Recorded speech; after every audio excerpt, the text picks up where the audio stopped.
So you're most welcome. Thank you so much once again for being part of the Transformation Professionals Club. We are always here every Friday to connect, learn, grow, and earn as our key pillars.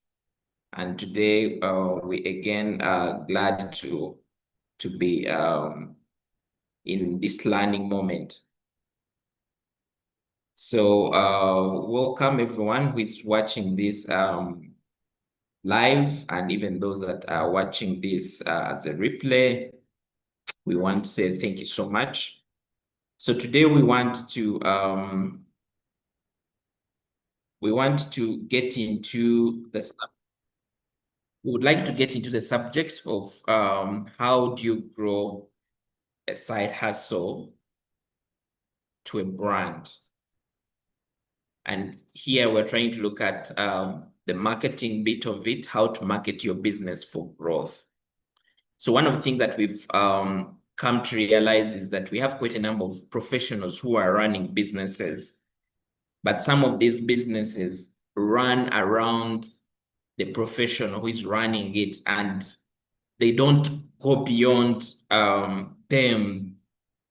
Basically, professionals are not growing brands that can stand the test of times. I'll give you an example. There's a lady, I think she deals in peanut butter. She's called Patricia. She's one of our members. During one of the sessions, she came through and she hadn't branded her peanut butter. And after we went through the landings and so on, she now went on to acquire to have a name for her brand, a sticker. And when you look at how she has been able now to transform her peanut butter business by leveraging on a brand, it is really different. So today we want to learn, how do you pick your side hustle? Either you're offering a service or offering a physical product. How do you grow your brand to also be an established brand where people now start to relate to you and say, maybe this is a Samona product, or this is a Coca-Cola product, or this is a Movit product. I'm using this because these are some of our powerful brands, especially for the Ugandan community. But how do we get there? How do we leverage? Is it about the colors? Is it about the logos? I think for some people, they think if I have a logo, it's enough. Then I can run around. But is it just about social media, having an account online? How do you actually grow a brand? And today we are blessed to have somebody who does not just have the theoretical information, but somebody who has gone to school and studied, Mr. James Asaba. He has run businesses before, so he will also be able to share from practical. He has also been a consultant to businesses in the area of marketing. He's also a director of the Uganda Marketer Society. He recently attended, I think, the African Marketers either summit or convention. He'll be sharing with us some insights from there on how technology is again affecting the marketing space. So for me, I'm so much glad that we are here to learn. And if you've chosen to be part of this session, either you're attending this session as a live attendant or you're watching the replay, I think this is the best time. This is the best moment for you. If I told you either running a business or aspire to run a business, to be able to learn some of the things that you will not find anywhere. Quite a number of people, they will tell you, start a business. Start a business. It's good to have a business, but there are very few people that will come through to tell you that you now have a business. You now need to move it from just being a business to becoming a brand.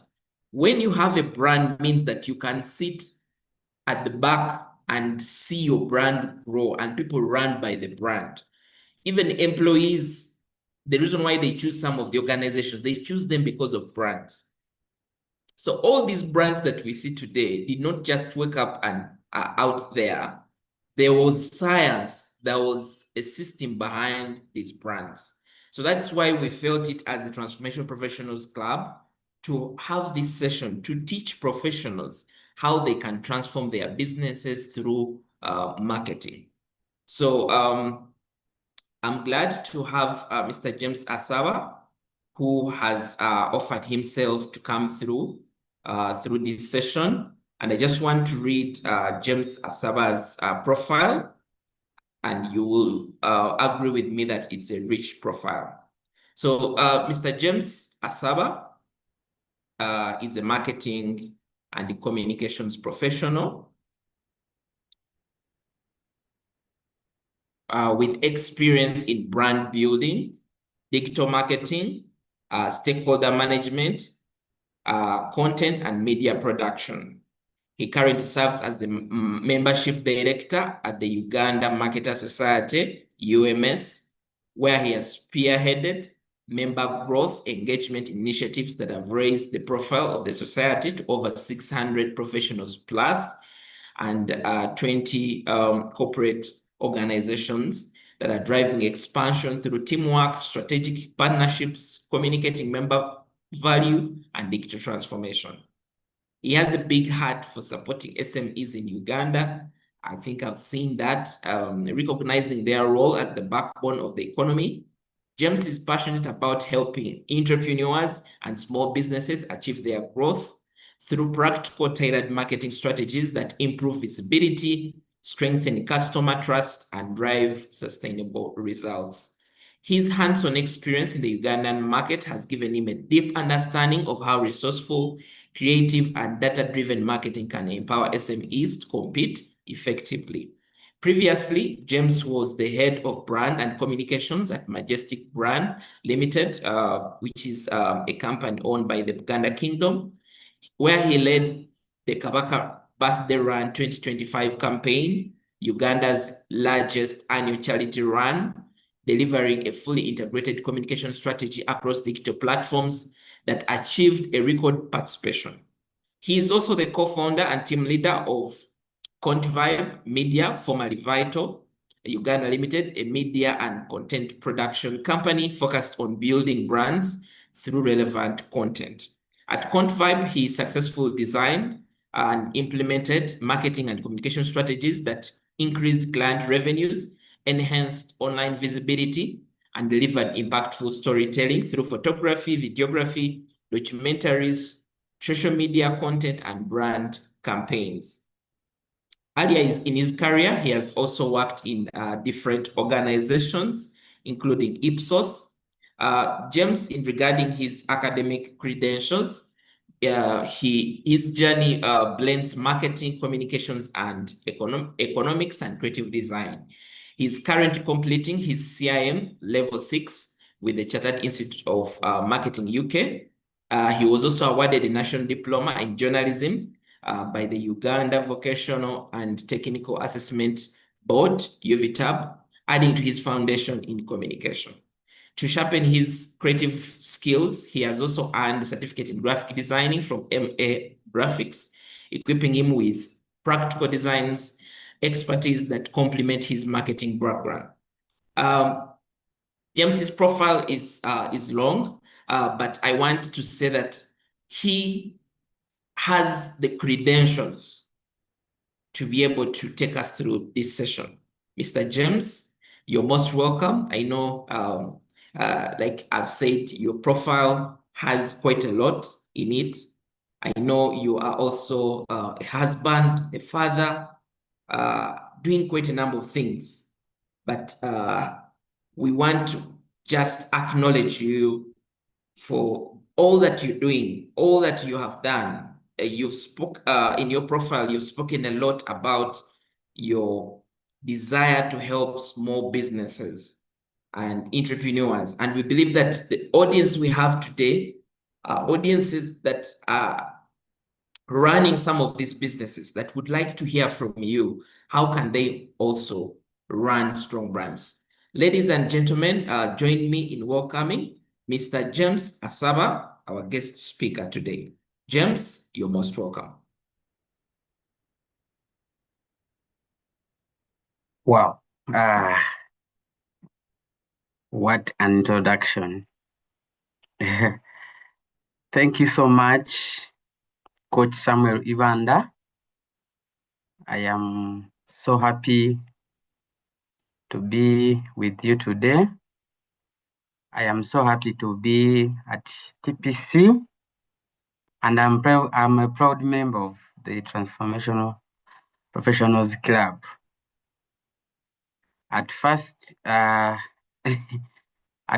when I learned about how much, my mind was telling me that it's too much money, that's expensive. But when I had some time to think about it, then it wasn't that much money.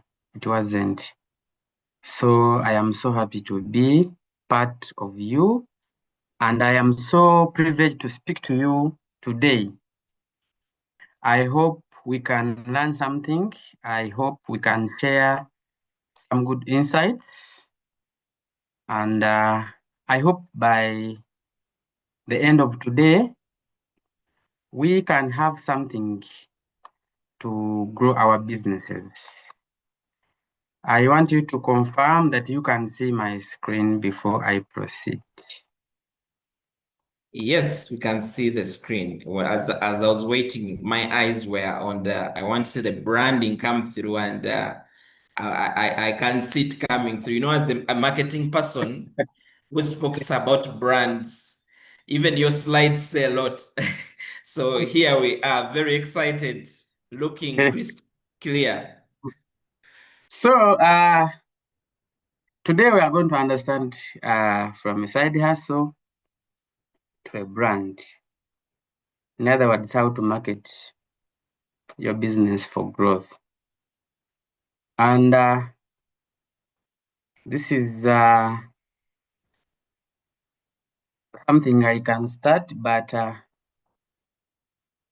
have to shed some light on what you said. Just I can't skip this slide to for you, the members, just to add some information as Coach Samuel introduced me.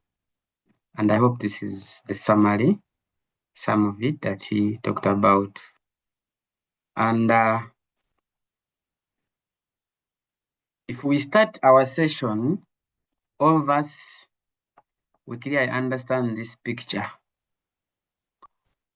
And I am sure many of us relate with it. This picture speaks to many Ugandans. Some people see their supper every day when they see this picture. Some people see the money they take home every day when they see this picture. Etc. etc. And this is a clear representation, or someone, if I wanted to describe or define a hustle in one image or one picture, this is what I would use in simple terms to bring out what a hustle is and to understand where we are going. I think without wasting much time, we can start right away. All of us, I hope we can understand from today that a hustle is something that is small scale, something that is income generating. You can be doing it alongside your job to supplement, get some income, or it can be done independently. Some people have jobs, and I have a friend who has about 15 stores of chapati, and he collects 15,000 on a daily from each store, and that gives him an income of 205,000, 225,000 on a daily. That is not his job. It is his side hustle. He has someone to help him manage. as he performs his 8 to 5 duties. By the end of the day, he is able to take home 225,000. A hustle can be done independently. Some people, a chapati store is all they have. That is their job where they wake up every day and go to work. It is their only source of income. Someone bought a boda and it's their own source of income. But someone else has bodas running on the road and he has another job that he's doing. So the boda is actually supplementing on his salary.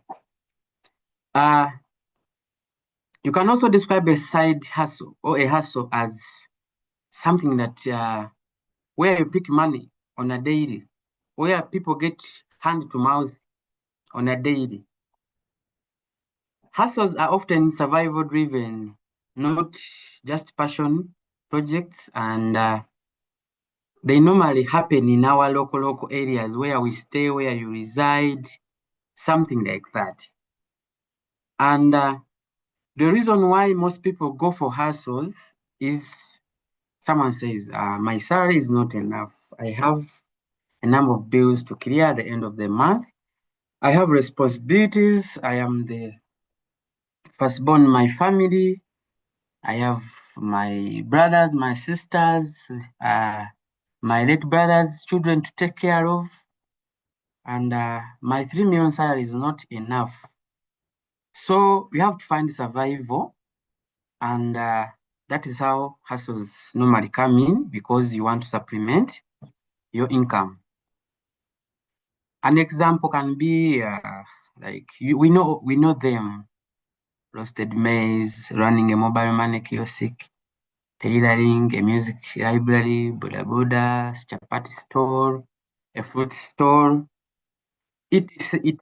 There are very many. As long as you can harvest money on a daily from what you call that hustle. Before we understand, to understand the hustle well, we also need to understand the landscape in Uganda. How is it? Do we have an environment that is supporting hustles?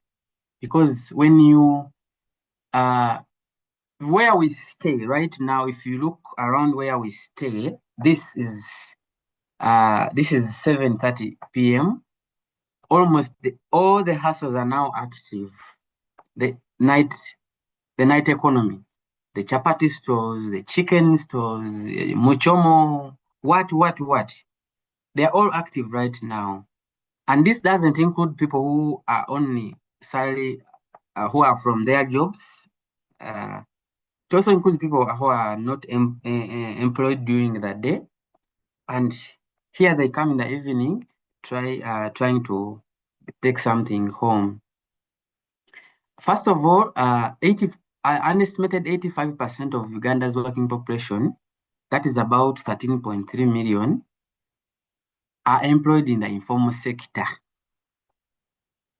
The informal sector, you can call it something that is not registered, that is not running with proper structures. 85% of our economy, you can call it a hustle economy. What does that mean? There is a lot of money in this economy. This informal economy contributes about 28.7% to Uganda's GDP. You can see it's a big percentage, 85%, but contributing a less percentage. Meaning, somehow, the money is lost somewhere for some reasons. Otherwise, someone would say, if we are the biggest, so we should contribute the biggest. So this means that the remaining 15% that is not informal contributes more than 70% to Uganda's GDP. The economy is big, the informal economy is big, but contributing less to our GDP. And over 90% of of total employment is in the informal economy. 78% of the labor force and 72% of businesses in Uganda operate informally. So most of the businesses you're seeing around your area, local area right now, most of them, the majority of them operate informally. Someone just wakes up one day, they start up a shop. Someone just wakes up one day, they start a beauty shop. Someone just wakes up one day, they open a mobile money shop. So most of them are operating informally. Number two, youth and women are proportionately engaged. The youth engaged 18 to 30, that is about 91%, are informally employed. So, in other words, we have a small number of youth in the white-collar economy, and most of them are down here. The reason why you're going to see millions of border borders in traffic areas right now, the reason why you're going to see hundreds of chapati stores in busy areas like Kasubi, Bwaise, right now, this evening, and most of them are youth, and 91% are informally employed. Women are significantly more present in the informal work. You will see more women selling roadside food. You will see more women selling roadside merchandise, etc., etc. And about 83% of women's employment is informal, compared to 72% for men. So meaning most of the women, you will find them in the informal sector. Only 6.8 of individuals and 7.1 of operational businesses are registered for taxation. The reason why we see a smaller percentage or a smaller contribution to our GDP, despite the number or the informal sector being big. So informal businesses collectively withhold an estimated 4.74 billion, with about 40% of GDP in potential tax revenue, but not fully participating in legislation and formal systems. So, in other words, people are comfortable with doing their hustles, no registration, no what, as long as I'm earning money. As long as at the end of the day, at the end of this evening, around 11 p.m., midnight, I'm able to take home 30K, 40K, 50K. They are okay with that. So, but you can see that this economy, the hustle economy, is big. Why? People come here for survival. People come here to earn something, and as long as they are still earning something, as long as they are still surviving, they don't think about tomorrow. They don't think about growth. Growth is not what they think about, and as long as I'm getting something, I've been there. I came in Kampala around 2006 when I was coming for my A-level. That was my first time. As soon as I completed A-level, that was 2007. The first activity I did in my vacation to earn something, the youth call it Portugal. I went to Portugal. I don't know whether we understand Portugal on this call, but I went to Portugal. That is, you can call it offering your services on the construction sites. Still in the vacation, I was staying around Chisas. I practiced agriculture, but my mind for business had not just started.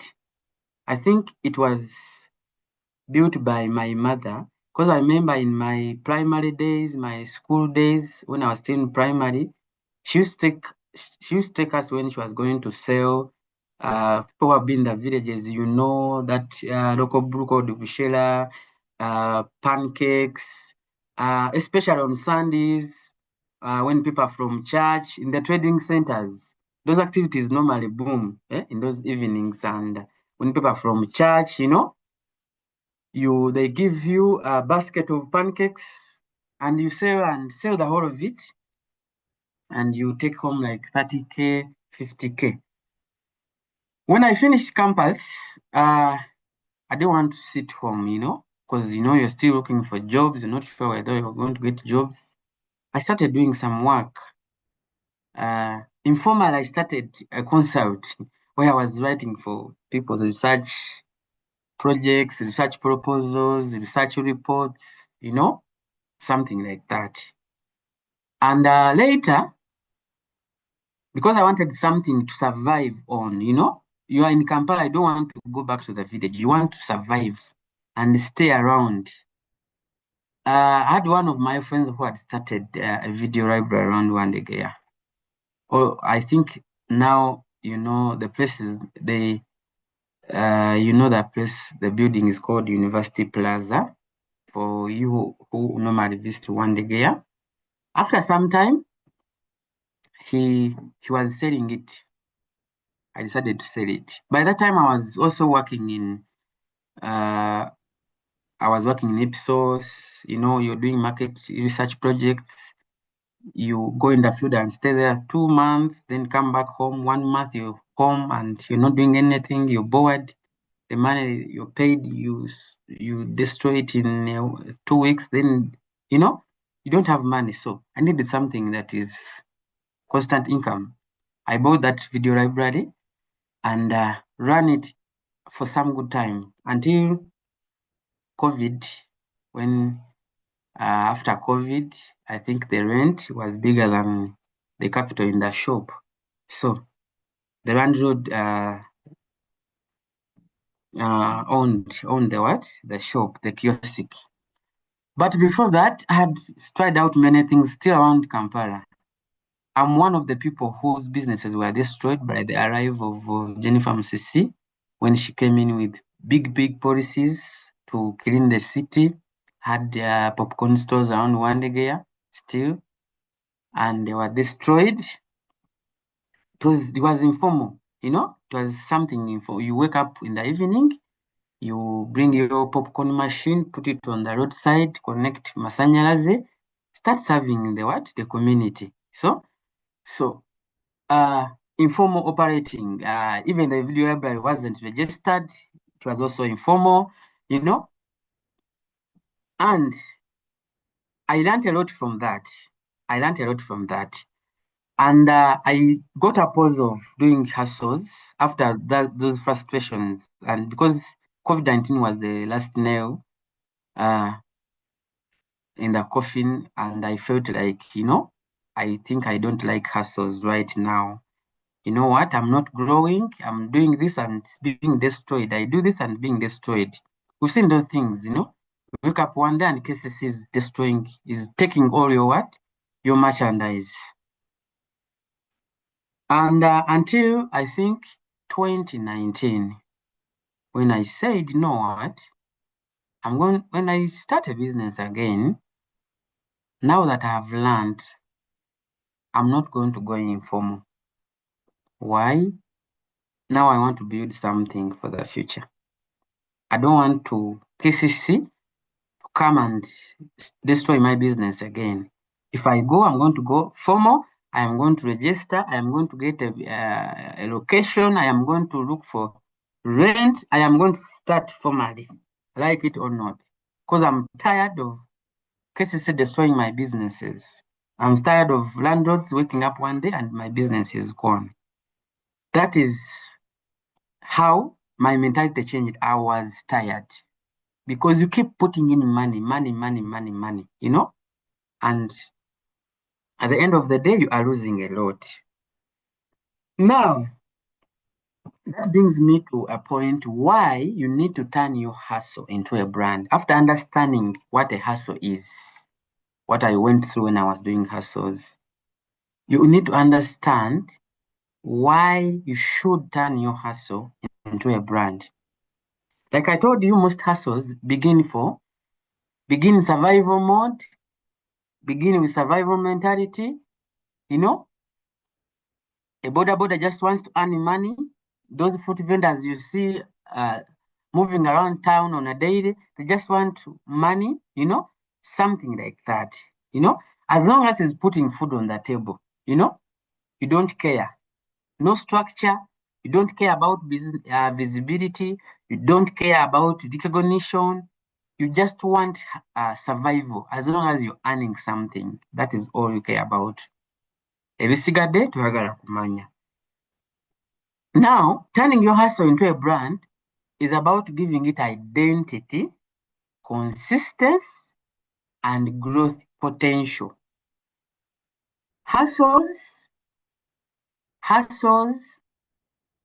are not, their mind is not about growth. But when you say you're going to build a brand, you care about identity, who you are. You care about being consistent, and you care about growth. You want to turn that fruit hustle or fruit vendor hustle into a restaurant, a fruit and juice restaurant that can even open up branches around Kampala. For example, that is not something I've seen, by the way. I know people who make juice around town, but mostly they serve them on parties and events. But I've not walked into a restaurant that is fully juice and fruit, for example, and that's all they offer. Now, building your hustle, turning it into a brand, if you get tired like I got tired, is going to give you a number of benefits. Number one, you're going to build trust and credibility. Hustles are temporary. That's how people see them. It is uncertain. The other day, my popcorn store was on the road. The next week, it wasn't. It was destroyed, But when you build a brand, you give it a name, you give it a logo, you are consistent, you're going to start earning customers' trust. People are going to start recognizing you because they are seeing you every day. You care about growth. You care about setting up your business formally. You want your business to have structures. And customers would prefer buying a Movit that is, they know, that is branded and they know they have been seeing, than your petroleum jelly that you have mixed at home. We have people who mix those things. You have mixed at home, unbranded, and you are hookering it around Kampala. Someone will not trust you. Someone will say, what if? They're not sure. They don't trust your brand. You don't have any promise that you're offering to customers. So people don't just buy a product when they come to the market. They don't buy a product. They buy things they trust. They buy things that they have been seeing, things that have stood a test of time, Even you, when you go to the supermarket and find Movit in the supermarket with other petroleum jellies near Movit, you look at them and they say, binonga sibimanyi. The chances are you will not buy them because you don't know. You don't know who they are. Like you don't know what they are and how their product is actually going to serve you. That is why you need to build trust and credibility. Number two, when you choose to turn your hustle into a brand, you're going to start accessing finance and opportunities. Banks, circles, microfinances, call it anyone who gives out money. They are willing to support someone who is registered than an informal hustle. You cannot, unless you have a property like a house, you go to the bank, you say you want to borrow money. They'll give you money. But you cannot say, I have a house on Mutembeyi, over I have 20 chapati stores, so I need a loan. They're going to ask you for paperwork that supports what you're telling them, and you won't have them. That is why you are most likely to miss out on financing. The only way you can do that is taking that money as a person.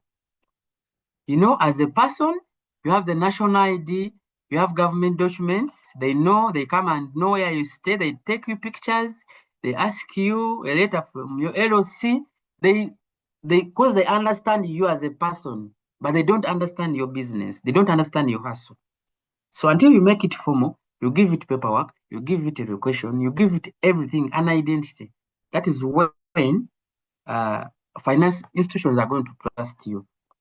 A brand that has set up itself as a brand can bid for contracts. You can supply supermarkets, you can partner with corporates, etc. Why? A hustle cannot open a bank account in the names of a hustle, but a brand will have a bank account, and after supplying, because businesses want to keep records of where they spent their money, because these businesses are audited, so they want to pay you to an account that matches the receipt book or the receipt that you give these people, the invoice that you give these people. There's no business that will allow you to supply them things and then you give them a receipt of ABC enterprises, and then you tell them, but you can pay me in Muhoz Thomas account. No. That is not business.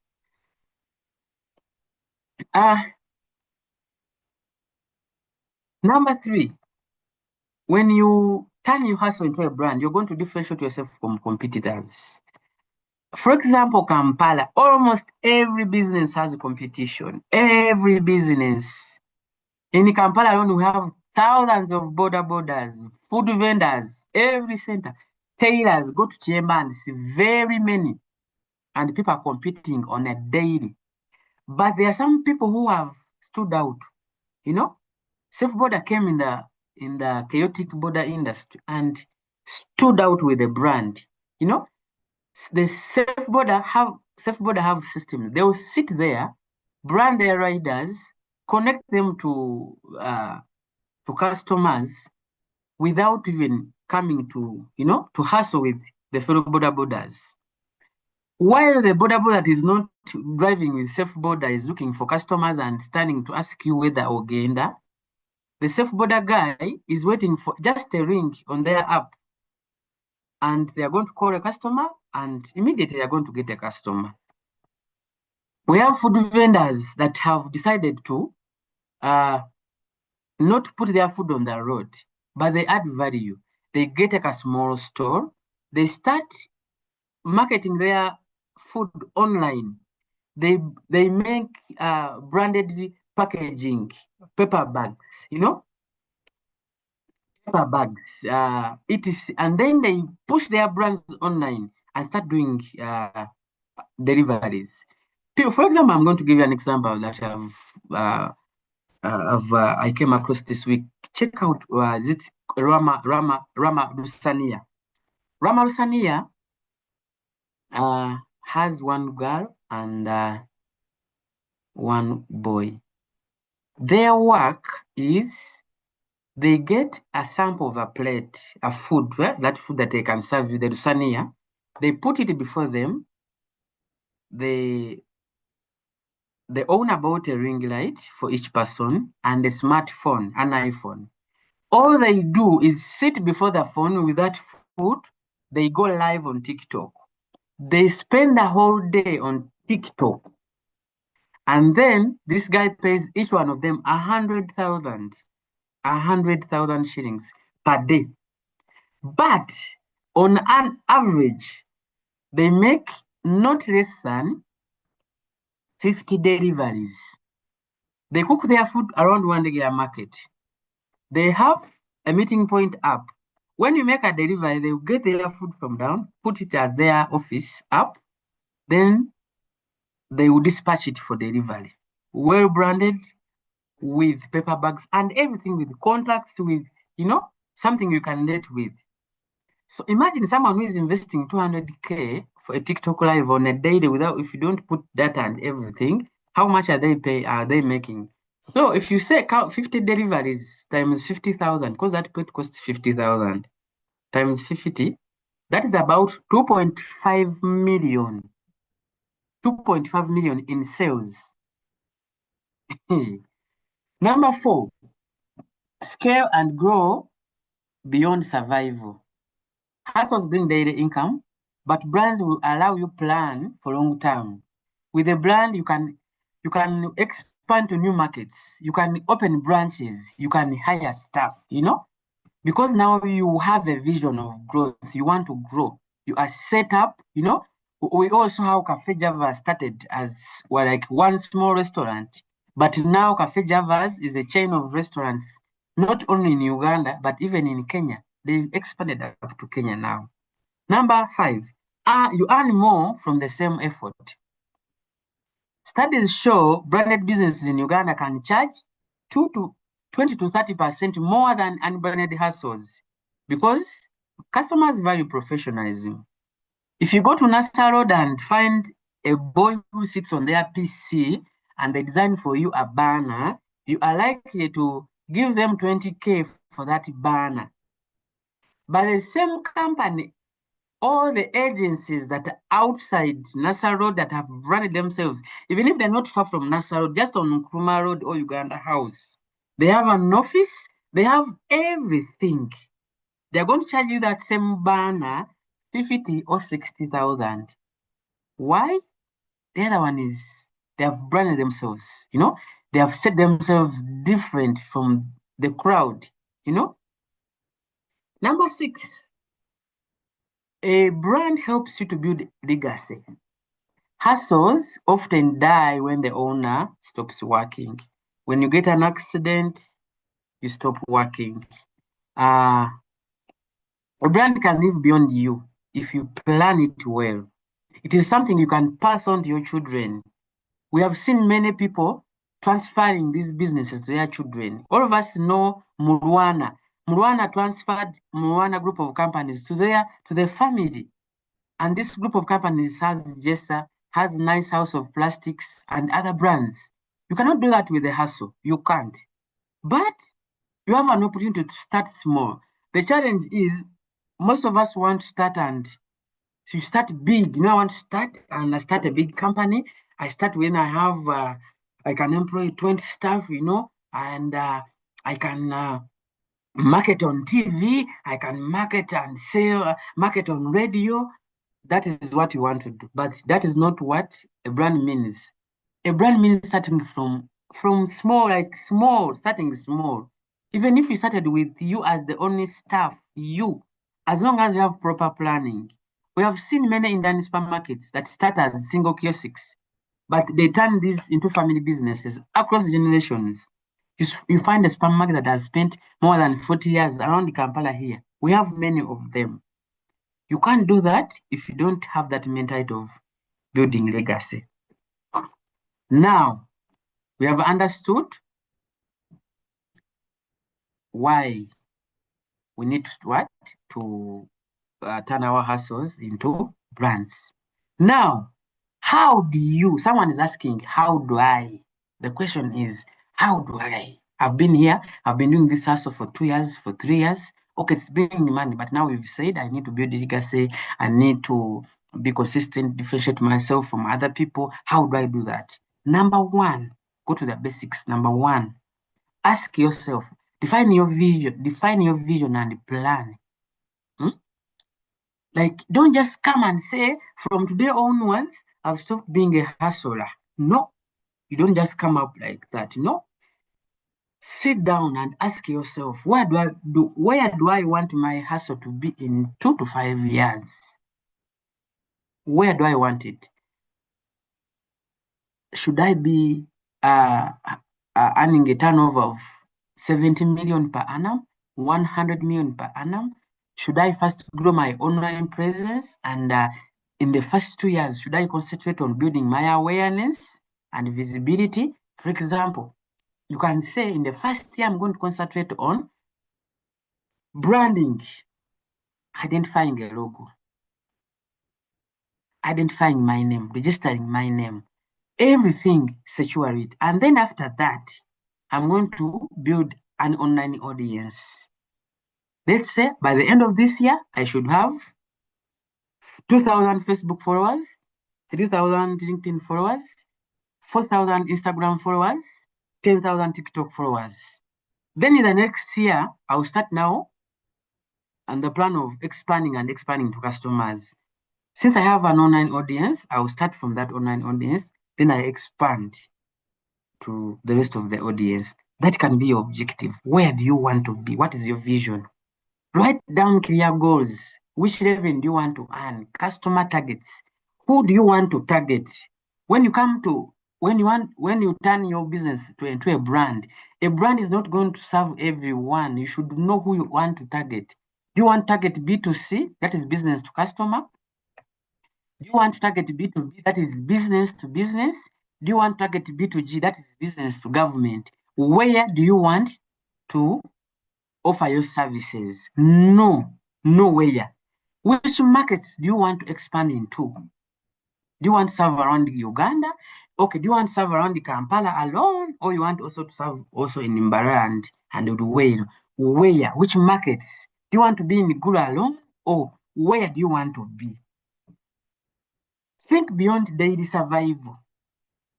Survival is good, daily survival is good, but we say the day you don't work, the day you got an accident, the day you get problems, the day you fall sick, the day your family member is sick, the day you have a patient in the Mulago, you will not earn. Map out your growth goals. Document a simple plan, even if it is 1 page. That plan can have your name. That plan can have your business objectives. Why are you in that business? Your plan, that page can have simple ways how you're going to market your products, etc. For example, someone like a chapati vendor who plans to run a small cafe, giving what? Fast foods and ABCD, So you get this and go to the basics, start out. Don't skip steps, because it's going to come to you again. Number 2, register your business. In Uganda, it is good that you can register your business as a business name with the RSB or as a company. You do this to protect your name. You're going to push your name. You're going to design a good logo for your name. You push it. You gain 10,000 followers on TikTok. People have started recognizing your brand, but you didn't register it. And someone else comes and registers that same name. That happened to me. When I started hustling, my first name was Double Touch Graphics, because I started out in graphics as my business. Double Touch Graphics.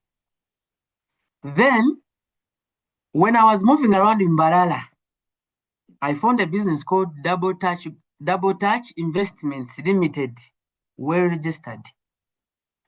My heart pumped. I ran very fast to RSB to register that same name. My friend, I didn't get it. It was already gone. I missed that. I had to change immediately to another name. I lost that, but people knew Double Touch Graphics. But I couldn't maintain that brand because I didn't protect it. The advantages of registering as a business name is all the tax obligations will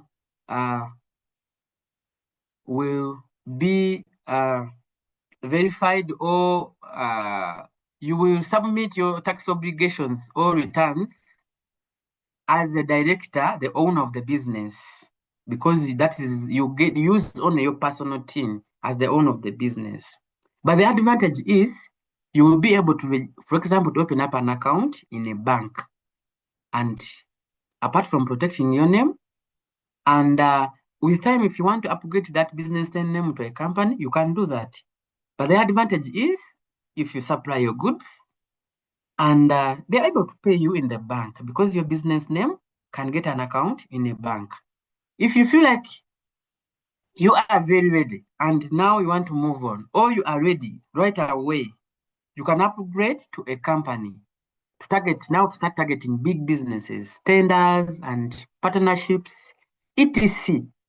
Get your business a trading license, get your business a TIN, get your business all the documents that you need to have. You know, me when my journey, my business journey is big, but I'll bring it slowly.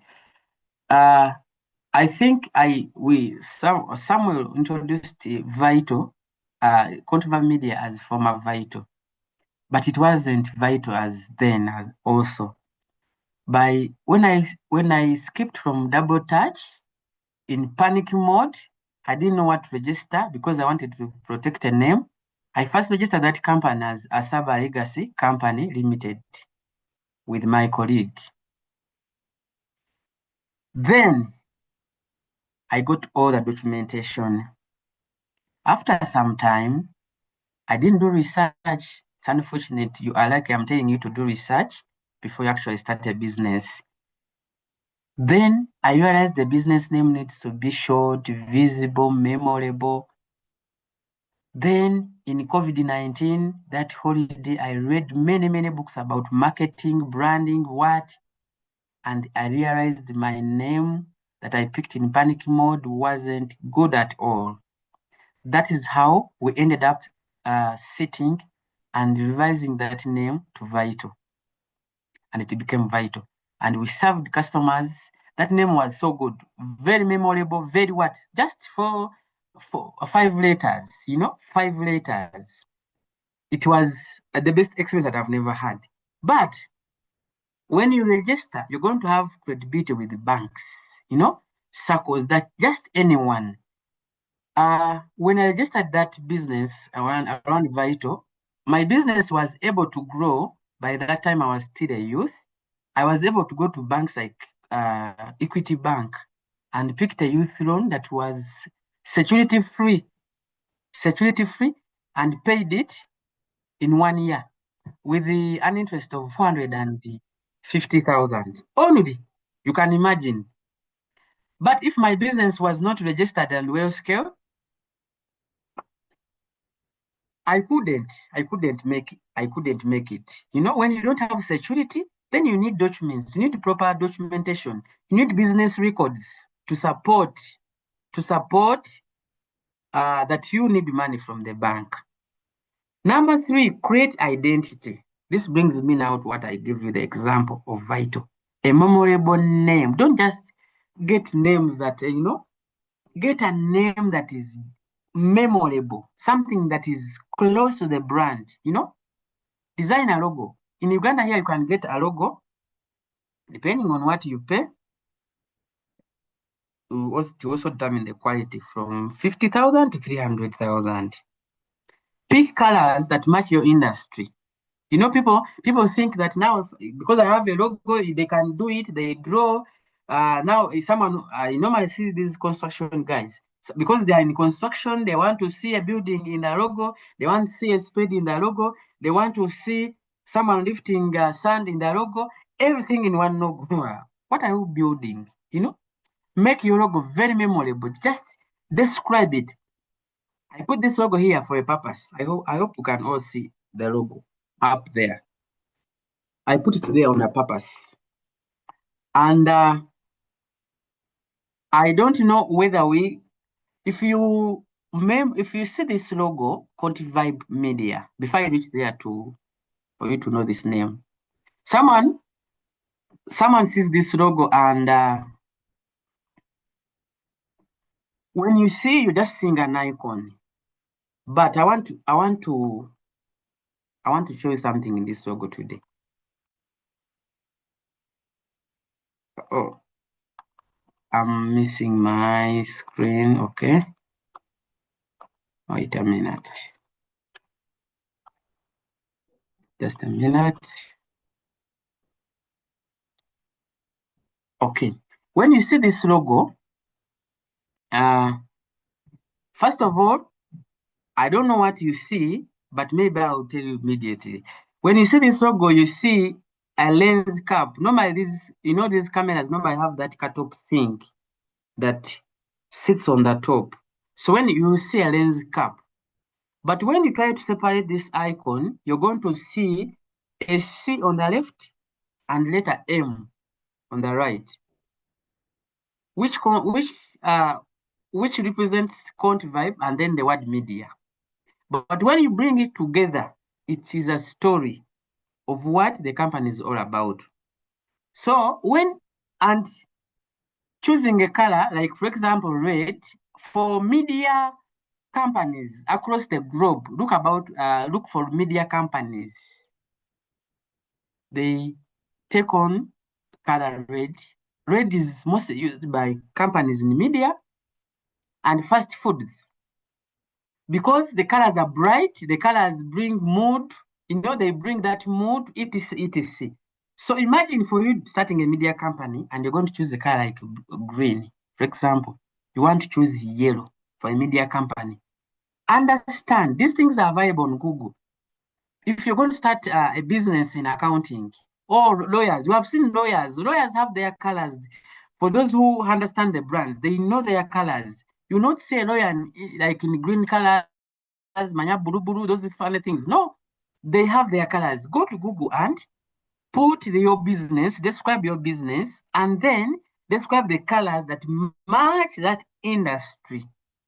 Don't be the person who is the odd man out in the whole industry. You are the fast foods company and you're the one using red.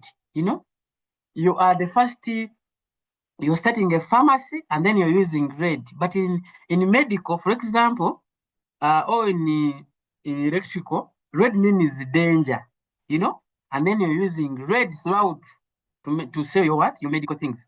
Does it mean that whoever you give your drugs is going to die because you're communicating danger? So it is important to understand the colors you're going to choose before you actually do start. And they should match with the industry you are in. Then, this is my advice. When you choose colors, don't go beyond 2 colors in your logo. Choose one big color, one main color, the solid colors, the blues, the big greens, the big reds, those ones. Then supplement it with a secondary color, which is soft. If the words of the soft color cannot sit on the main color and they are readable and visible, don't choose that second color. That is the simplest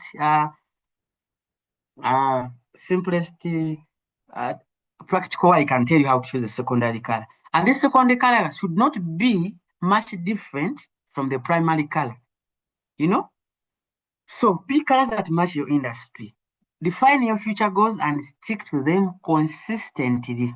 Then start sharing your story to connect with customers. When Vital served people, we sat down and wanted to grow. Our growth strategy was diversification, not stay in the same business of branding and printing and signage where we were, but wanted to diversify.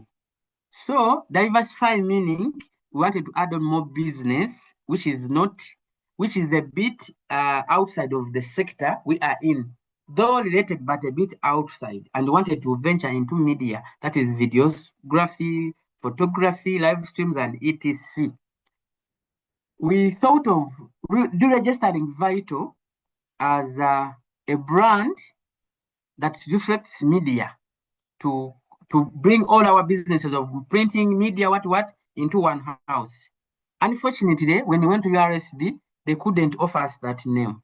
They said this is someone else had a name called Vital, because our spelling was VAITO, and then someone else had a business of VITAL, and we couldn't get that.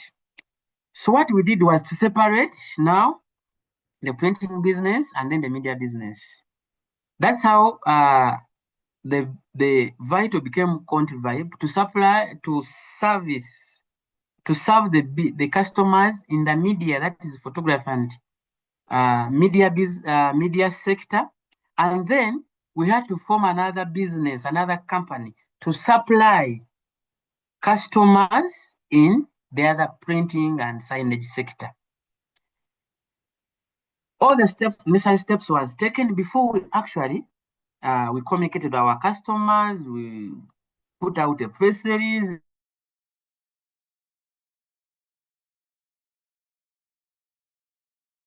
It's no longer your business. It is for the interests. It is for the interests of customers, not you alone. So we communicated to customers. We told them we want to do this and this and this. So starting this, we give them a notice. Starting this period, we are going to be serving you for printing customers under this business. For customers under this, and if you also you've served us with business in printing and you would want us to serve business in media, this is where we can serve you. It is proper. So when everything was, all the waters had settled, we took the board decisions to serve the customers. And it's almost 2 years with that change. And everything is, we've not had any hit of maybe loss of customers. All the customers that we had, we have successfully retained them. I want someone to tell me that he can hear me before I continue. Just a sign, a sign, a sign. You can hear me? Okay. Number 4, market your business smartly. When you put your business on WhatsApp, don't put it on WhatsApp. Put it on on WhatsApp business. When you put it on WhatsApp business, go and put your catalog. Put whatever you're doing. If it is services, describe all the services. Put everything. Put auto replies, auto replies where it is necessary. I know many businesses where you chat with them and immediately it's like we are happy to serve you or something like that. Something that doesn't even relate to what? Put auto replies to reply customers, let's say in off hours. Let's say your business closes at 6. Put an auto reply to tell the customer, to inform the customer, dear customer, our business is now closed, but we will be able to respond to you tomorrow starting this time. Something that is relevant. But someone is chatting with you, a message pops up, very, very irrelevant. Maybe if your customer is a friend, but most of them will churn and go. Use TikTok. I gave you an example of Ramarusania. Use TikTok. Instagram is a big place for businesses, especially depending on the type of your business. If your business has products that you can make the visual and etc. Instagram is a good place. Facebook has a marketplace. It's no longer the place where we do the content and what.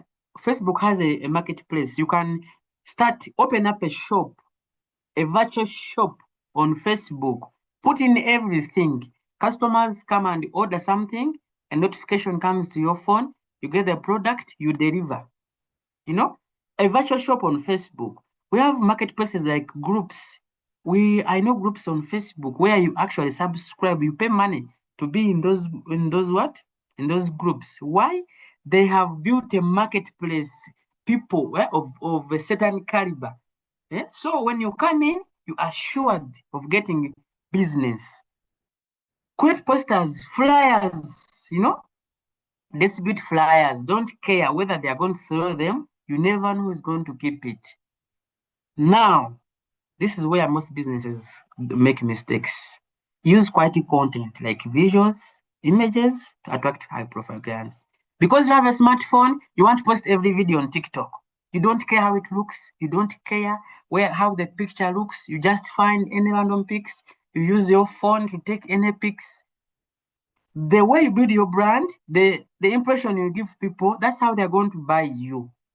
You cannot post quality pictures, but you tell your customers that you can deliver quality products. How? Make me believe that. So this is my mentality. If I cannot get a quality poster from someone who has well designed it, if I cannot get a good picture taken by a good phone or a camera, then I will not post. I will not post that video. I will not. I would rather not post and protect my name than posting for fun and destroy and tarnish my name. Don't just post. Mind. If you want to attract high profile clients, these days people want quite things, you know. People, if your content looks bad, ever looks bad, they're going to even to mute your account and it won't be visible because you're ever posting things, you know, poor quality. You know, you don't care. For you just put custom postings because they told you post regularly. No, don't just post. Quality content is very important for the growth of your business. Number 5, manage your finances. Separate your personal versus your business money. Open a bank account or Momo account. When you register a company, the good thing is you can get a Momo account for your business. For example, all our business that I told you, we don't receive cash. We don't pay our suppliers with cash. We either pay using Momo Pay or the bank. That is how we have managed to separate personal money versus the business money. Otherwise, someone is going to send money to your phone. How are you going to reach home without food, but you have money on your phone? But the business money, or when money goes to the bank, because you are not we're not the only person in that business, you are going to require someone else to approve that payment, that transaction, and they're going to ask you, what are we going to use this money for? And then you have to explain. That means you're going to get money in only at times when you only need that money, not just for fun, not to finance your personal things. So when you register a business, it's an opportunity for you to get a Momo code. But people can send directly to your number, your company number, and it will read your company name, or a Momo code and it will read your company name, or a bank account. Those are the 3 payment options that you should be able to give to your business. Why? It's going to help you manage this money. Record all sales and expenses. If you can use a notebook, better. But I will show you something down there. Save 10 to 20% of your profits weekly and then reinvest. Protect your capital, don't eat it. I have a friend, Masaka, who started with 50 and then is now doing with 500. Why? Saving. Number 6, acquire tools to professionalize your business. You know, adopt simple tools and look professional. For example, we have affordable tools like QuickBooks Online. I've used QuickBooks Online from 2019, ever since I joined business. 2019 for all our businesses. QuickBooks Online. Why? It gives me a professional look. All my like the invoices, the quotations, the receipts all look professional when I send them to a client. You integrate your QuickBooks, and then just in a minute, you're able to service customers. Customer tells you they want a quotation. Send me a quotation for this and this and this. Because this QuickBooks Online is not only used on a PC, it was also used on a phone. You quickly go to your phone because you entered all your products and services in the system. You check what they have ordered, you put it there and there. In 1 minute, you have sent a professional quotation. In 1 minute. And this costs around, I think now it's $192, a beginner pack per annum. And this beginner pack will give you everything that you need. All your sales will be recorded there. Because when you send a quotation and then the customer accepts to give you business, you convert that quotation into an invoice. When it becomes an invoice, it is recorded in your income as sales. And then you can be able to track, enter all expenses that you are spending. I've sent this money to this person, I'll send this money to this person, etc. You can buy a POS system. These are also being used most likely in pharmacies and cafes. I told you about WhatsApp business features. Then mobile money registration for faster payments, get a Momo code, etc. Like I said. Number 7, deliver quite consistently. Keep products and services reliable every time. Don't be a star in this month and then be a star and then be, there's a word we use in marketing called a dog. Something that is not delivering the other month. No, train your staff to maintain the standards. You know, if you have been dressing very well in for example, it is a must. Yeah, it is a must every time we are going to be on a site to deliver a project, whether photography, whether signage or what. We must be branded in uniforms. But for you, even if you hire someone, you outsource someone, and they are going to go with you on a site, they should be able to accept to put on your uniform to go and offer services. The customer doesn't want to know that you are different people on a site. No, no, no, no. For them, they hired you as a company. They don't know that you are different people. Come as one person, maintain that standard. And when you maintain that standard, deliver the way you promise. Don't say, I'm going to deliver your photos and the video in 24 hours, and then they are calling you after 72 hours. You know? Number 8, build customer relationship. Reward your customers. For example, I am a customer of Sungura House. Eh? I don't know. It is a restaurant that serves rabbit pizzas. Every Tuesdays, Saturdays, I think, and Sundays, you will buy one and I give you another one. What happens? I know my target those days because the business is rewarding us.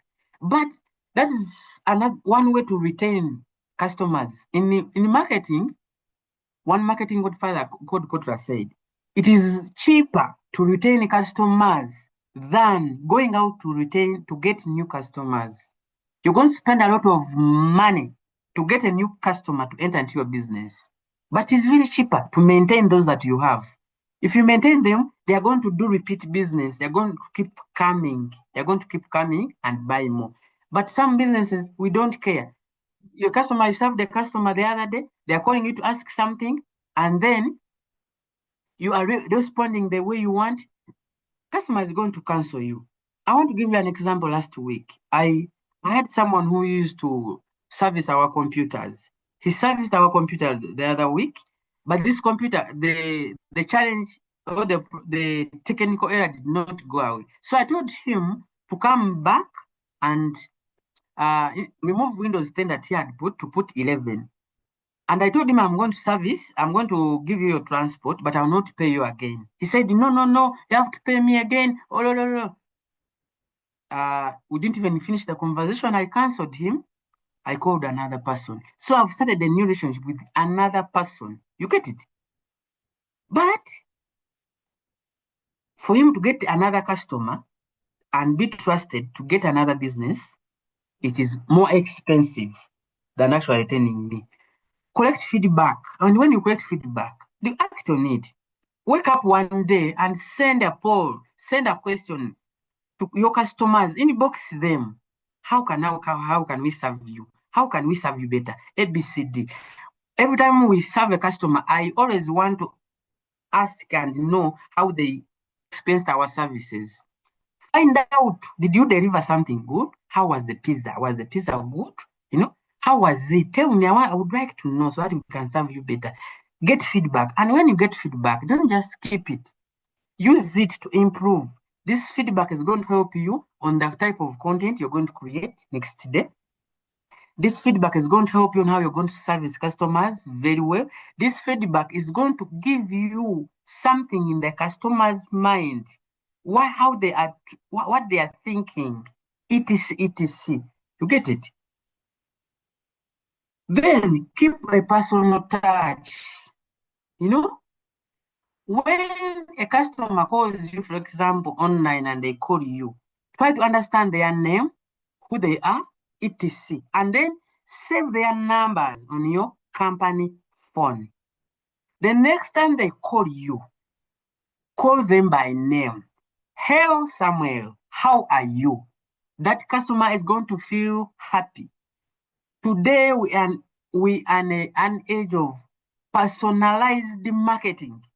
If you don't personalize your communications as you talk to your customers, they are going to find someone else who does.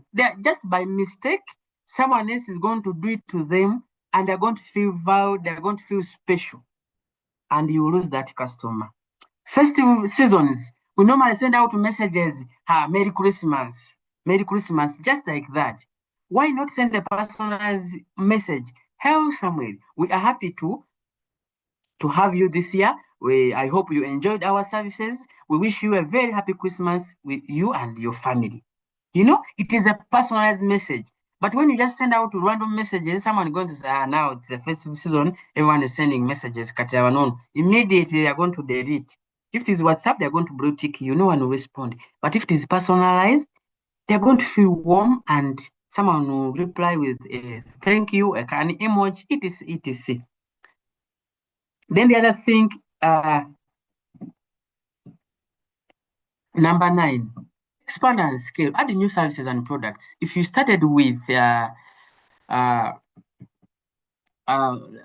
say, broilers, add on and maybe start now, put on the layers and then start selling the eggs, start supplying, register your business and start supplying eggs to supermarkets, etc. Something like that. Number 10, position yourself for the future. You're not going to grow if you don't position yourself. You know, if you don't position yourself, think about succession. Think about that business. If you're not around, create systems. You know, Movit grew from a garage, and Movit is owned by a Ugandan, by the way. But now it's an African brand. It's in Zambia, it's in DRC, it's where, but it grew from a garage. But that can only happen if you think about tomorrow. All of you have been seeing Bake For Me, that rate of Bake For Me. That business is now growing to become an African brand. It has branches now, I think more than 5 branches now. But we saw it the way it started. It was a normal brand. But I've heard that the story, I've listened to the story of that brand. And there was intentionality to grow. There was intentionality to position themselves for the future. That lady reached a point and she said, I'm going to employ someone who understands marketing. I'm going to put systems because I want my business to grow. And she has positioned herself as someone who serves premium customers, premium customers. The cake industry, the bakery industry had many players. How come she's been able to attain a market share in a market that had many competitors? And lastly, strengthen marketing and how your online presence. This is where our topic is. How do I market my hustle? How do I market my brand? I told you number 1, start with simple things. Don't overthink. Number 1, when you decide to become a brand, then a website is important, very important. Why? A website is your plot, a virtual plot that everyone can use to find you. A website is your address. It is visible 24 hours.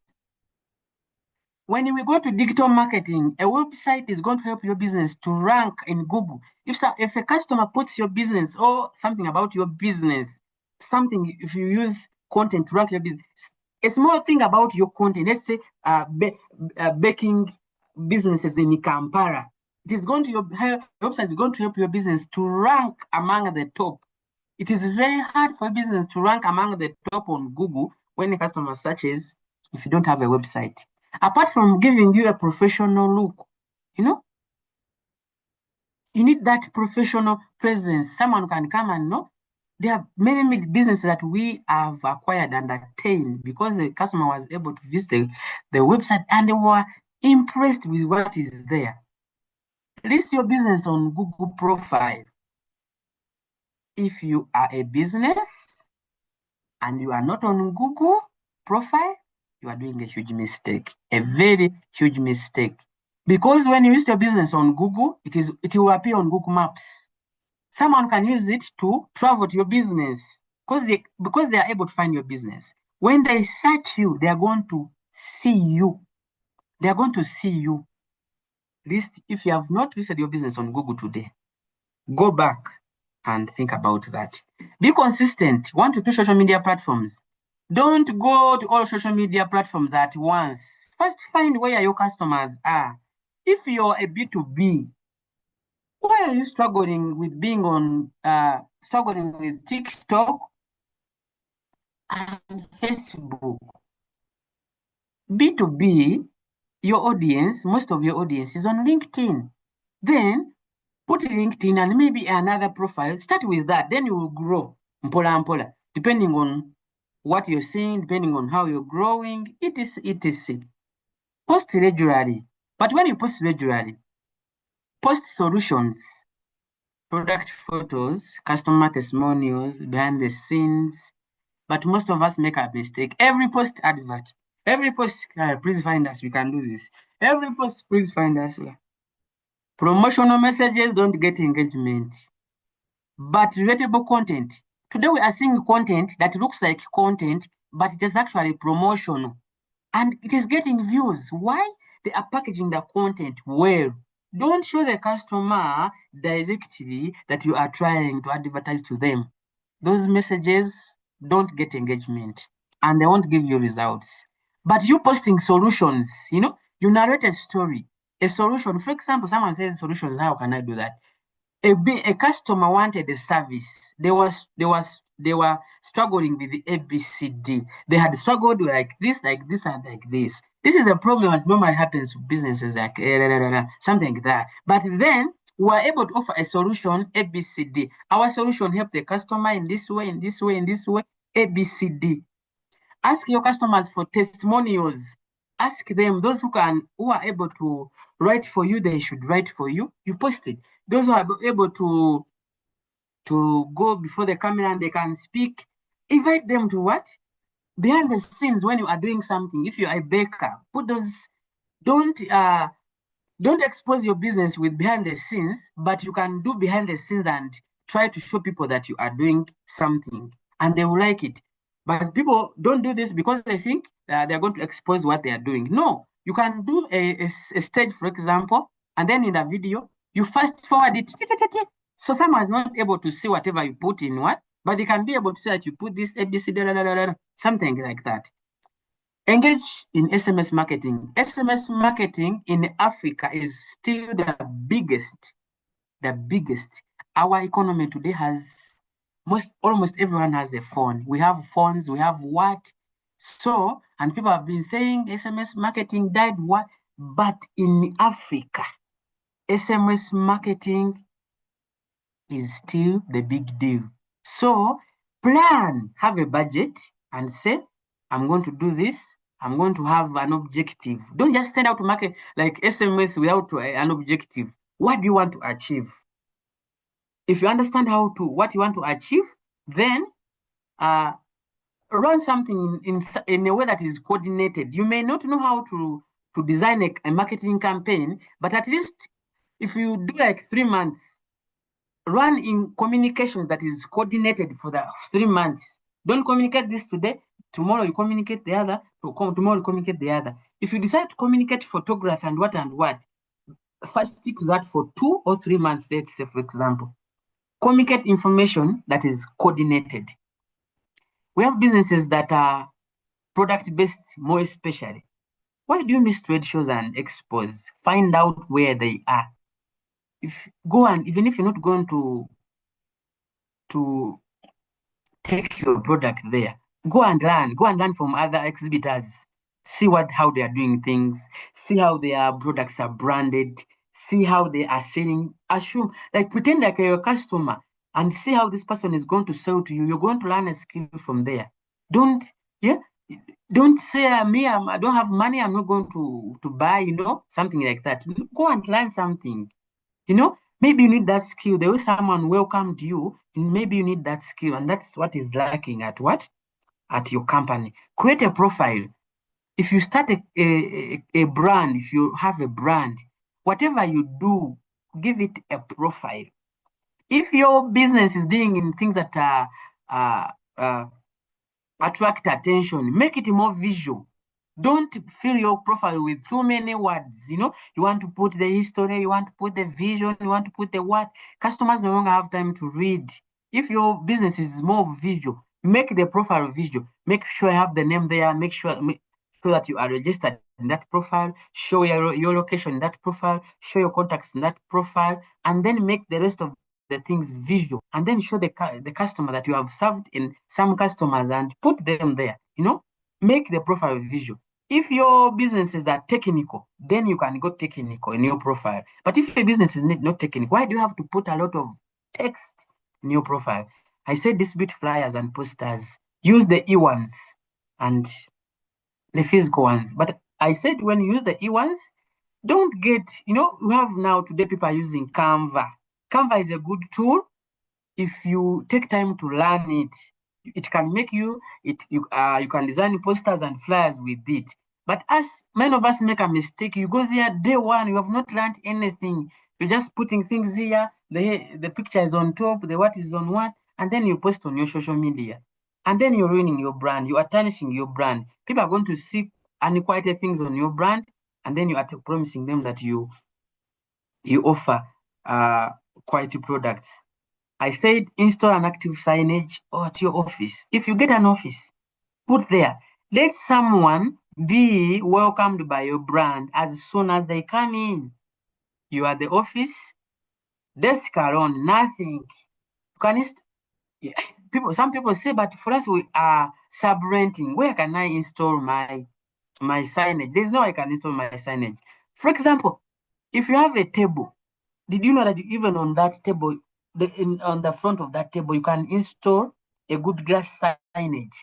Let someone understand that you exist, that you actually there when they walk into that place.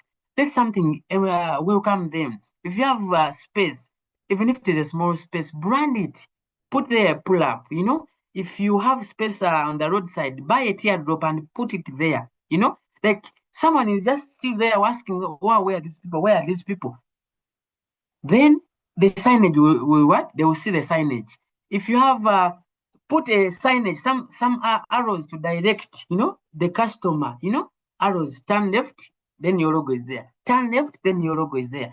Then your customer is experiencing your brand before they even reach your office. They are loving, they are learning more things. The colors are sticking to their mind before they even reach your office. That's what the signage is going to do for you.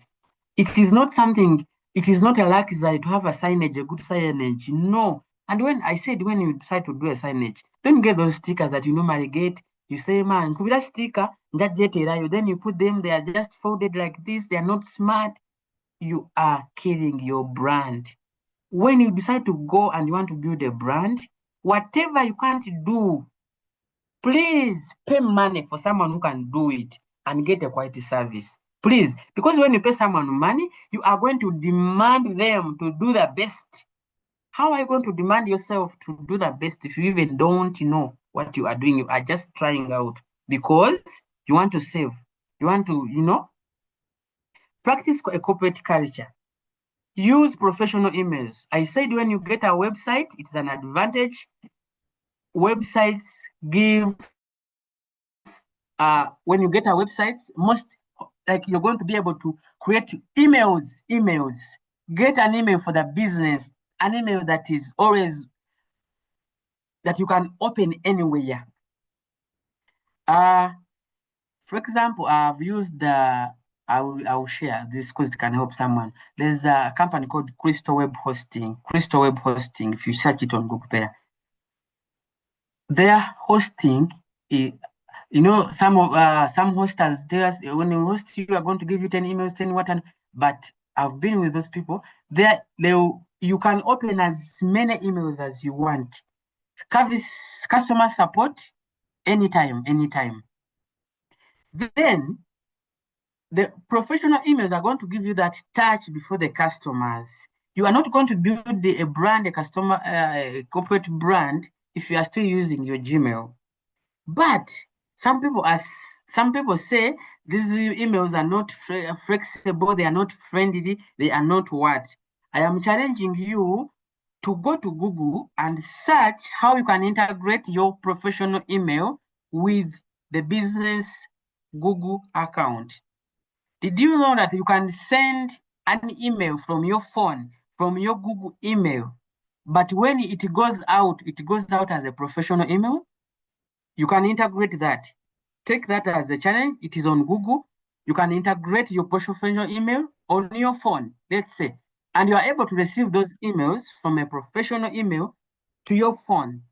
And then you respond in Google, your Google account, your Google email, but you respond with your professional email. So the excuse of opening the computer and what flexibility, that is not an excuse. Just find out how to do it. When you're building a brand, for example, small things, get staff numbers. You just as a company, get staff numbers. When businesses are starting, there is a challenge of staff leaving. When you allow your staff to come in and they are using their personal numbers, and then the next 2 months they are leaving, most likely they have saved customer numbers on their phones. They are going to live with them. Buy customer numbers. When the staff comes in, buy them a phone, invest in it, give them a staff number. And when they are leaving, they should hand over a company property. That number is going to be consistent. If a customer had saved that number, they're going to have it for years and years. It is people who use it that change, but the number never changes. Then get one consistent number for the business. The number for the business in 2022 should be the same number after 10 years, even when you change. When we changed from Vital and our documents were changed formally by URSB, we had new forms. We went to MTN, we went to Airtel, and they updated the names on those accounts. So the number remained the same, but the number was, the name for the company was updated to the new name.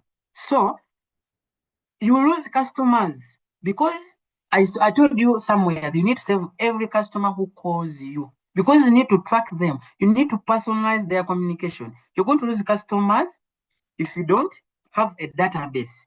Make sure that the business Gmail account is the one in that phone that you are using, so that you can save all those numbers, the phone numbers for customers and prospects on that Gmail number.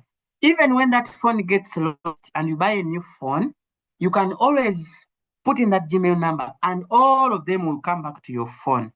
For that reason, you'll be able to have your database of customers for years. You are making retention easy for you. You are making communication, personalized communication for your customers. And lastly, I've talked about marketing. Marketing is one of those things that people say it is very easy. I can do marketing. I think I'm going to hire HR, I'm going to hire accountant, but I will do myself marketing, and we end up many mistakes. You kill your brand loses identity. Today your logo is green, the other day it is red. You are posting this content. You don't know because you saw someone posting, you also post. Someone is doing a challenge on TikTok. You tell you to collect a challenge. You also join the challenge. But does that content that you are just jumping on, does it speak to your audience, or you are just want to get to the trend? Did you know that you can do a challenge and you get 1 million views and you get 0 customer from that content? Why? People have liked it and laughed, but it doesn't speak to them. It's not speaking them. It is not calling them to act on something. But when you understand marketing, you understand how to handle customer, how to retain customers, how to be in their faces all the time, to be in their faces, online, physical. When your staff go to the sites, you are always corporate, you look corporate. When you are delivering things, you deliver them well packaged, and the person who's delivering your things is smart and they are well dressed in your corporate wear. The brand is sticking to the customer's mind. You are building brand equity. The brand is, the people are, it is becoming easy for them to remember remember your brand. You're going to build satisfied customers. And when you have a satisfied customer, if a satisfied customer is the best strategy of all. A satisfied customer will bring you business that you don't know. Customer retention, actually about customer retention. Customer retention is not about a customer buying another time. Customer retention is also that same customer referring your business, referring your services to another customer. And remember, I said it is very easy to do customer retention than acquire new customers. Ladies and gentlemen, thank you very so much. Wow, thank you so much, James. I don't know if the finishing on time is also part of the brand and marketing, but I think we did appreciate you have.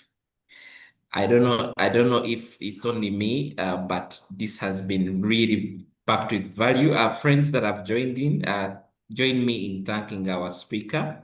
You can share one or two things that you've learned, but just drop some emojis and let him know that he has done a great job. Thank you so much, James. I like how practical you've gone. I know that if there is any business owner here who has been on this call, you've been basically hitting on our on the nails on our hearts. When you think about when you shared about your story about registration and so on, quite a number of business owners, especially people who are running side hustles, they think of registration is something that they think about last, but then you realize that what does it matter for you to develop this big brand, but you go to your recipe and you can't find it. So thanks so much for sharing. I think Aisha says exactly what I needed to hear. So there are lots of thanks coming through in the chat box, which shows that you've done us really, really, really well. So I just want to say thank you so much. So we want to get into the questions such that we can finish on time.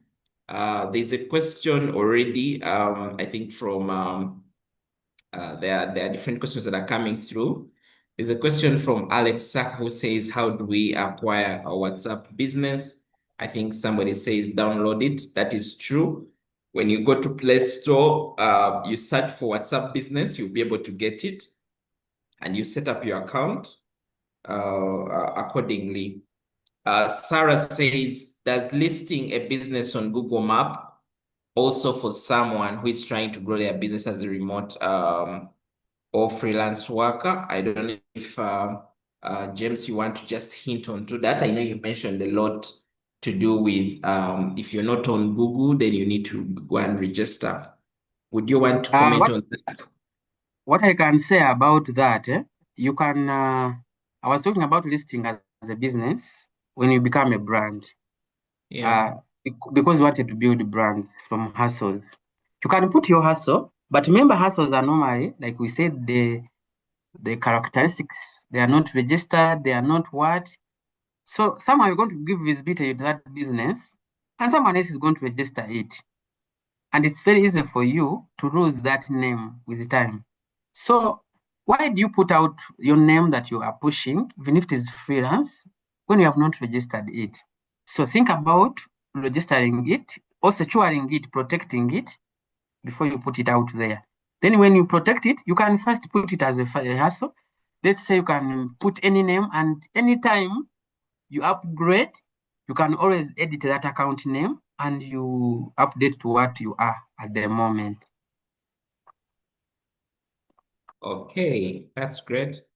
So maybe James, could you just comment about, because I know someone might be saying, but I just have this idea and I've started it.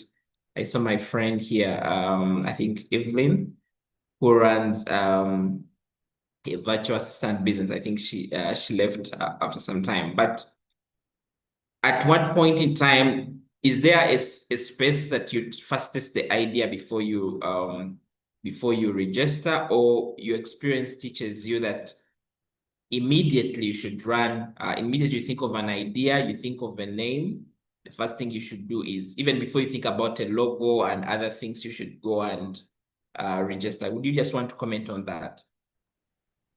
To me, immediately you get an idea. First of all, ideas don't just come by mistake. You are envisioning something, you are thinking about something bigger. There's something bigger that we can see that other people cannot see. So Yeah. you risk to go out there before you protect that vision. Me, I would say, for example, if you registered the company and you don't go for URA what and what and what, the only expense you're going to incur every year is filing URSB returns, which is 50,000 per annum.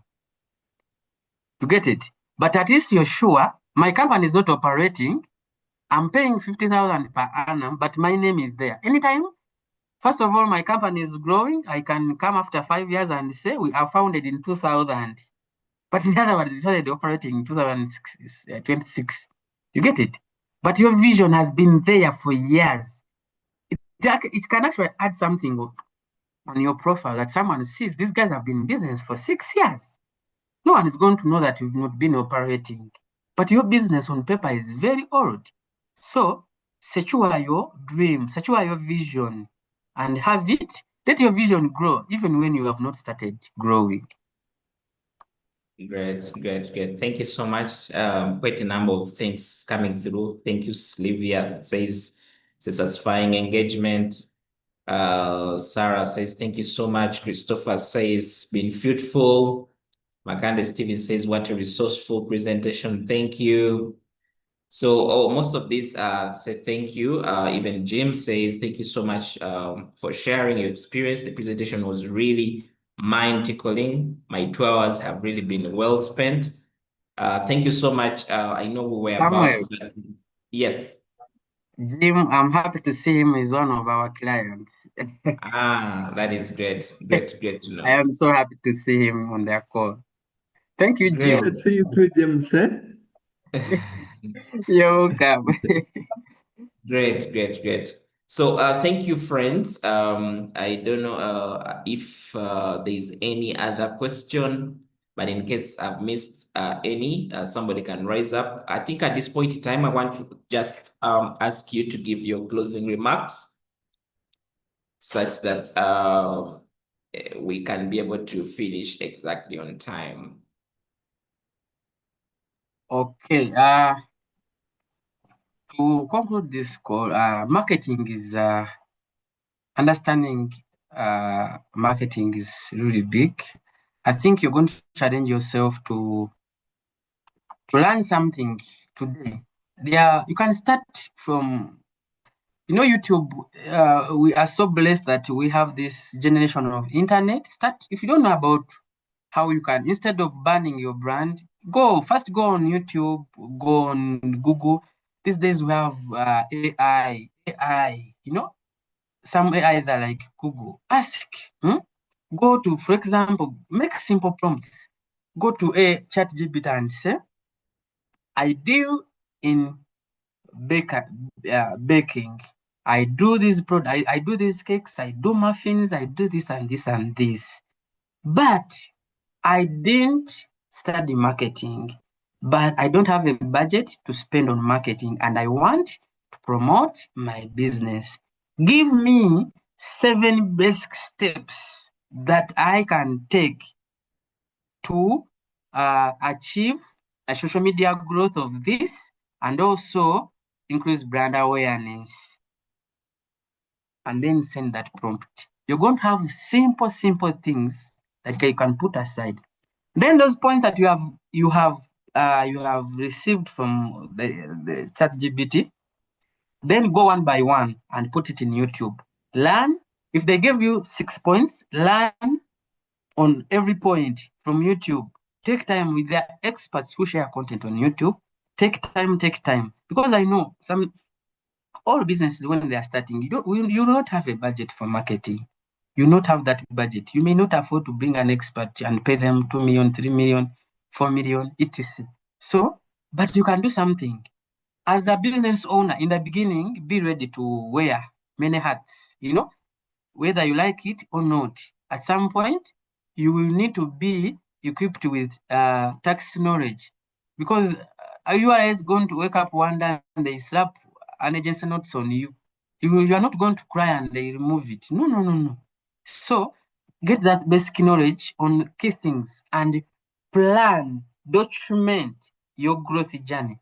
When you reach there, you will know, if I want to hire someone, I need someone in this field, I need someone in this field, when you can afford them, so that you can continue with the growth of your business. Thank you so much. All right, thank you so much, James. One thing I also want to ask James, I know you do some consultancies around marketing. There could be somebody here who is running a business and would like to reach out for any kind of support. Would you mind sharing either your number or how people can reach you? I know you're on LinkedIn. I've seen you very active, and I also know that you're on X. Could you just share how people can reach out to you and connect in case they need to learn more from you? Okay. First of all, if you're going to buy a service from us at Control Media, let's say, or Prime Dean, you'll get free consultation. So, and we do our consultation, marketing consultation, we do it at Convibe.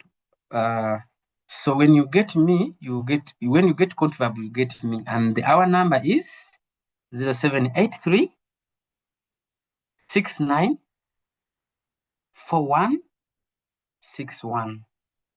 Just go on Google, go in Safe Border, go on LinkedIn, go on TikTok, go on business directories and type in Convibe Media. You'll be able to see us. Our website is www.convibemedia.com, and you'll be able to learn more about who we are, what we do, etc. Thank you, Samuel. Good thing I shared it here. Yes. So that is who we are. And in the house, we have an online radio station. And when you come to the website, you'll be able to enjoy the radio just by clicking there. Just a single button. Because we are a media house, we aspire to, our vision is to grow and become a conglomerate of different brands in the media.